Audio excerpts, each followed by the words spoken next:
हाय दोस्त, मैं विपिन कुमार। आज आपके सामने बेसिक क्लास का थर्ड लेक्चर है। जो 2 वीडियो अपलोड कर चुके हैं वह बेसिक है और यह भी बेसिक है, लेकिन अगर हमारे पास यहां तक ले तो बेसिक है, इसके बाद बच्चा को कंफ्यूजन होता है। चलिए, अगर आपके पास बेसिक कंप्लीट है तो वीडियो 4 से देखिएगा। अगर हमारे पास बेसिक के लिए 0 लेवल से हम लोग 1, 2, 3 यानी 3 क्लास बेसिक डालेंगे और 4, 5, 6, 7, 8 क्लास यानी हमारे पास 5 जो क्लास होगा वो हायर लेवल का होगा। उससे अगर आपका बेसिक अच्छा हो तो आप वीडियो 4 से स्टार्ट करिए देखना। अगर आपका बेसिक अच्छा नहीं हो तो आप 0 से स्टार्ट करिए। जो बेसिक से हमारे पास वीडियो अपलोड कर चुके हैं। चलिए, हम लोग आज चलते हैं समतल दर्पण की विशेषताएं। समतल दर्पण दोस्त क्या होता है? हम लोग जनरली घर में जो यूज करते हैं समतल दर्पण का ही प्रयोग करते हैं। हम जो घर में यूज करते हैं वह समतल दर्पण का ही प्रयोग करते हैं। अब समतल दर्पण की विशेषताएं क्या है, यानी समतल दर्पण की विशेषताएं क्या है बताइए। समतल दर्पण की विशेषताएं की बात करते हैं तो मैंने तो लिखा 5। हाँ दोस्त, आपने 2 या 3 पढ़े होंगे, मैं बता रहा हूं 5 इसमें है। पहला क्या है? समतल दर्पण के द्वारा बना प्रतिबिंब हमेशा आभासी और सीधा होता है। यह दोस्त तो सभी जगह मिल जाएगा, आप भी जानते हैं। समतल दर्पण की विशेषताएं में पहला, समतल दर्पण का बना प्रतिबिंब हमेशा आभासी और सीधा होता है। अब हम लोग दूसरा, समतल दर्पण यानी प्रतिबिंब का आकार वस्तु के आकार के बराबर होता है। हाँ दोस्त, अगर मान लिया जाए ये मेरा पास अगर मान लीजिए समतल दर्पण अगर ये होता तो अगर ये जितना अगर है लेंथ का, इसका इमेज भी उतना ही लेंथ का बनेगा। यानी प्रतिबिंब का आकार वस्तु के आकार के बराबर होगा। यानी प्रतिबिंब 4 फीट का है। क्यों 4 फीट का प्रतिबिंब? 4 फीट का क्योंकि वस्तु भी 4 फीट का है। यानी वस्तु जितना फीट का होगा प्रतिबिंब उतना ही फीट का होगा। अगर मैं 6 फीट का हूं, अगर मैं ऑब्जेक्ट हूं 6 फीट का, तो मेरा भी प्रतिबिंब 6 फीट का ही बनेगा। अब बात करते हैं तीसरा, प्रतिबिंब दर्पण के उतना ही पीछे बनता है जितना वस्तु दर्पण के आगे होता है। आप इसको सही से समझिए। कहने का मकसद, यदि मेरे पास एक समतल दर्पण होता, यदि ऑब्जेक्ट यहां पे रखा तो इमेज का डिस्टेंस यहां से लेकर यहां तक ले जितना हुआ उतना ही इमेज यहां से लेकर यहां तक ले पीछे होगा। आप इसको सही से समझिए। तो मैं बता रहा हूं कि अगर ये प्लेन मिरर होता, यदि कोई ऑब्जेक्ट यहां पे रखा हुआ है तो इसके बीच में डिस्टेंस अगर 5 मीटर होता तो इमेज वाला, अगर यहां पर क्या है जी, ऑब्जेक्ट मतलब कोई वस्तु, अगर यहां पर इमेज जो बन रहा है तो ये भी कितना हो जाएगा, 5 मीटर का ही होगा। अब हम लोग 4 की तरफ चलते हैं। प्रतिबिंब प्रश्न रूप से परिवर्तित होती है। प्रश्न मीन्स दोस्त, यदि मैं लेफ्ट उठाऊंगा हाथ तो प्लेन मिरर में राइट दिखाई देगा, यदि राइट उठाऊंगा तो प्लेन मिरर में लेफ्ट दिखाई देता है। यानी लेफ्ट टू राइट में चेंज होता है दोस्त। लेफ्ट टू राइट कहने का मकसद क्या हुआ? यदि हमारे पास लेफ्ट है तो कन्वर्ट दिखाएगा किसमें, राइट में। यदि राइट उठाऊंगा तो मिरर में क्या दिखाएगा, लेफ्ट दिखाई देगा। अब हम लोग 5 की तरफ चलते हैं। यदि 2 समतल दर्पण थीटा कोण पर स्थित हो तो इसके बीच रखे किसी वस्तु का प्रतिबिंब क्या होगा? दोस्त सही से आप समझे। यदि 2 समतल दर्पण है, 2 समतल दर्पण है, अगर मैंने इसको रख दिया, एक समतल दर्पण ही है, एक समतल दर्पण ही है, रख दिया। अगर कोई एंगल पे है, ये दोनों के बीच में कुछ एंगल है, ये दोनों के बीच में कुछ एंगल है, तो दोस्त 360 बाई थीटा करेंगे, पर उसमें हमारे पास 3 कंडीशन आ सकता है।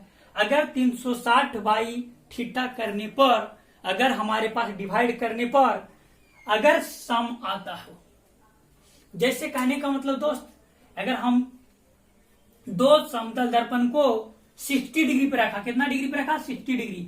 आप 360 में 60 से डिवाइड करिए तो 6 आएगा। 6 दोस्त क्या है? 6 दोस्त इवन नंबर है। यदि इवन नंबर आया तो एक इसमें से घटा के आंसर लिखेंगे, यानी इसका आंसर 5 होगा दोस्त। अब बात करते हैं, अगर हमारे पास विषम आता, 360 में थीटा से डिवाइड करते, तो अगर विषम आता तो उस कंडीशन में जितना आता आंसर उतना ही लिखेंगे।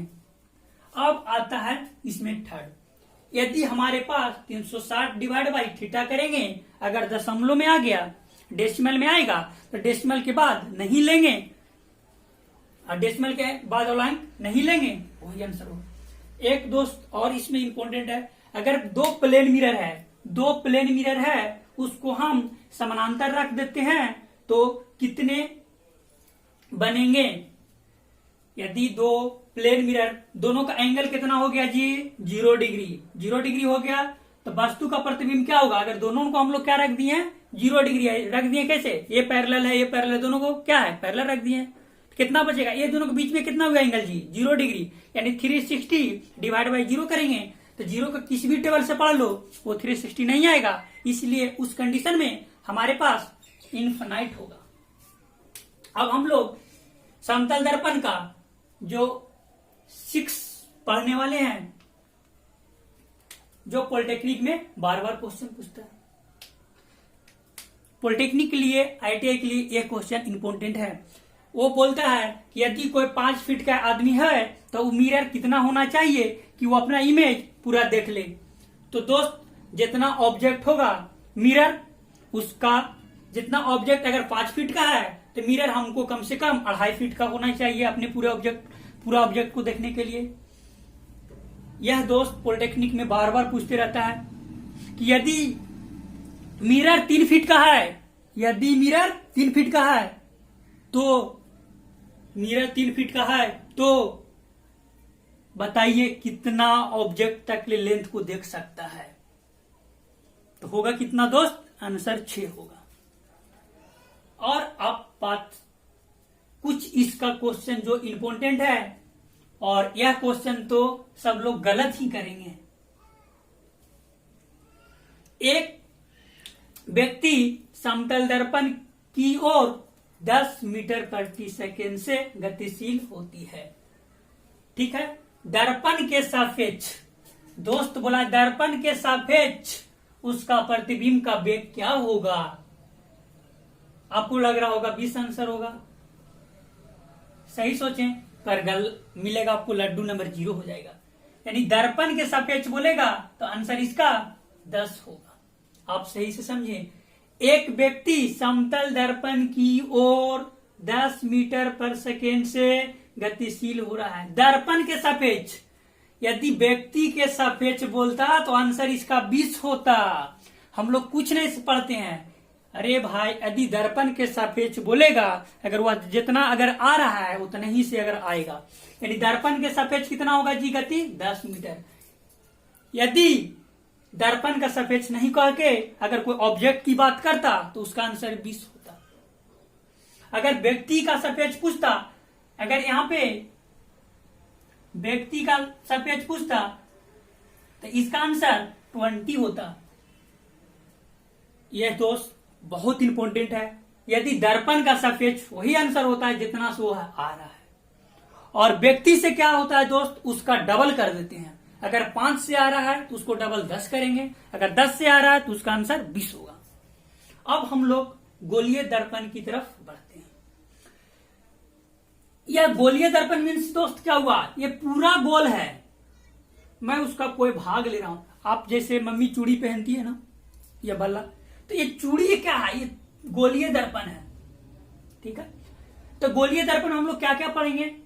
प्रिंसिपल एक्सिस, जिसको बोलते हैं मुख्य अक्ष, ध्रुव जिसको बोलते हैं पोल, वक्रता केंद्र, फोकस दूरी, वक्रता त्रिज्या, प्रिंसिपल फोकस या मुख्य फोकस और दर्पण का द्वारक। इतना हम लोग पढ़ने वाले हैं गोलीय दर्पण में। अब तो सबसे बात पहले करते हैं प्रिंसिपल एक्सिस जिसको बोलते हैं मुख्य एक्सिस। प्रिंसिपल एक्सिस किसे कहते हैं